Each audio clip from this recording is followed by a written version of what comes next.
On Christmas Eve, CEO Adrian Hale sat alone in his penthouse overlooking the snowy city below. His office was quiet, the world outside peaceful, but inside his chest, a familiar heaviness pressed against him.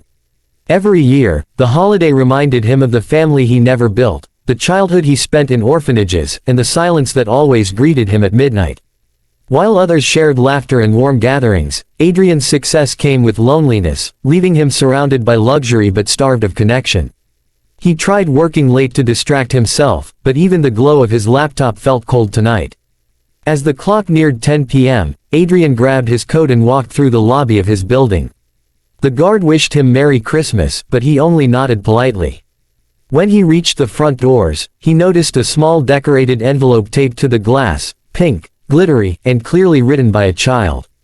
Curious, he peeled it off and saw his name spelled in large uneven letters, to Mr. Hale. He looked around for anyone nearby, but the street was empty except for soft flakes of falling snow. Something tugged at him, urging him to open it right there. Inside, the letter was written in 3 different handwriting styles, each messy, sweet, and full of heart. Dear Mr. Hale, it began, we are Triplet sisters. We live next door at the shelter. We know you are alone on Christmas. We don't want anyone to be alone. Our mommy said kindness is the best gift, so we want to give you some. At the bottom were 3 names, Lily, Lila, and Lee. And below that was a tiny drawing of 3 stick-figure girls holding hands with a tall man in a suit. For the first time in years, Adrian felt his throat tighten. He looked toward the old community shelter across the street, its windows dim except for one flickering string of lights. He remembered donating funds there months ago but never visited personally. The letter crinkled slightly in his hand as he imagined 3 little girls waiting, hoping their note would matter. He rarely acted on emotion, but tonight something shifted inside him. Without overthinking, he stepped out into the snow and walked toward the shelter, each step feeling strangely purposeful, almost as if someone had been guiding him toward this moment all along. The shelter's door creaked as he pushed it open. The lobby smelled of old wood and warm soup. A tired volunteer looked up, surprised to see a sharply dressed CEO at this hour. Adrian quietly asked if she knew 3 Triplet girls. Her face softened instantly. She led him in and whispered that the girls had been excited all evening, talking about leaving a special Christmas mission. The volunteer pointed toward a small craft room where faint giggles echoed. Adrian stood at the doorway for a moment, suddenly unsure, suddenly nervous, like he was stepping into a life he'd never known. Inside the room, 3 identical little girls sat around a table covered in markers, paper, and glue. They wore mismatched sweaters, their hair tied in playful pigtails. When they saw him, all 3 gasped dramatically. He came. One whispered loudly. Another clapped her hands. The smallest ran to him and tugged his coat. We didn't think you'd see our letter tonight. Adrian knelt down, touched more deeply than he knew how to express. I did, he said, voice soft, and I wanted to thank you. The girls beamed as if they'd just changed the world. Lily proudly handed him a second envelope. This is part 2, she explained. Inside was a tiny card that said, we want to share Christmas with you. If you don't have a family, you can borrow us today. The innocence pierced him. He asked where their mother was, and the girls exchanged saddened glances. Lila whispered, Mommy got sick and went to heaven last year. But she told us to always share love. Their simple honesty struck him harder than any business loss he'd ever faced. He placed a gentle hand on each little shoulder. Adrian asked the volunteer for permission to spend time with them, and she smiled warmly. The girls took him on a tour of the shelter as if it were a magical palace, proudly showing him their beds, their handmade Christmas decorations, and their favorite corner where they whispered secrets.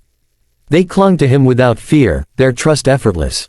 He realized then how long it had been since anyone had reached for him without wanting something in return. Their laughter wrapped around him like a blanket he didn't know he needed. When they reached the dining area, the girls surprised him again, dragging out a small plate of gingerbread cookies they'd decorated themselves. Some were lopsided, some smudged with too much icing, but they offered them as if presenting treasure. This one is you, Lee announced, handing him a cookie with a tie drawn in red frosting. He couldn't help but laugh, a sound that felt strangely new to his own ears. He took a bite, exaggerating his delight, and the girls squealed proudly. For a moment, the shelter felt brighter, warmer, alive.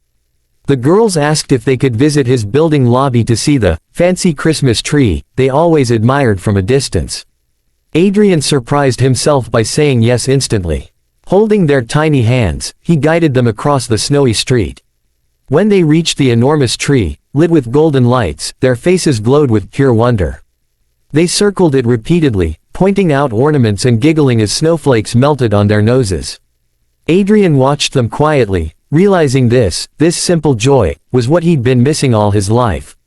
Suddenly, Lily tugged his sleeve. "Mr. Hale, do you get presents?" He hesitated. "Not really." The three girls looked horrified. Within seconds, they huddled together, whispering urgently. Then, as if delivering a life-changing decree, they ran to him and wrapped their arms around him. "We give you us. A hug is the best present," Lila announced. The tight embrace knocked down the last emotional wall he carried. In that moment, he wasn't a CEO, or a lonely man, he was simply someone being loved. They asked if they could visit his penthouse, just to see what clouds look like from inside. He hesitated, then agreed under supervision from the volunteer. Soon, they stood by his giant windows, gasping at the city lights far below. They explored his living room with innocent excitement, admiring the fireplace, touching the ornaments he never bothered to hang, and dancing around as Christmas music played softly. For the first time, his penthouse felt like a home, because laughter filled it. As the clock moved closer to midnight, the girls curled up on his couch, sleepy but smiling. Lee whispered, "Mommy said people get miracles on Christmas, maybe you needed one." Adrian swallowed hard, realizing they were right. He tucked blankets around them, brushing their hair gently. He promised them, in a trembling voice, that they would never spend Christmas alone again. The girls sleepily murmured, "Promise you won't be alone either." He nodded, feeling tears he didn't hide. When the volunteer returned to take them back, the girls hugged him tightly again. "We'll visit tomorrow," they shouted. Adrian walked them to the door, watching them bounce through the snow. As they looked back and waved, he felt something inside him settle, something long ignored finally awakened. He realized that their letter hadn't just changed his Christmas, it had changed his life. He whispered softly, "Thank you, girls," though they were already out of earshot.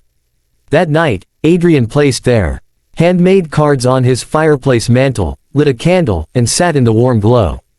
He wasn't alone, not anymore. For the first time in decades, Christmas didn't feel like a cold reminder of emptiness. It felt like a beginning. 3 small girls had offered him love without hesitation, and in doing so, had given him the greatest gift he never knew he needed, a family shaped by kindness, not blood. As the city glittered below, Adrian knew his life would never go back to its quiet loneliness again.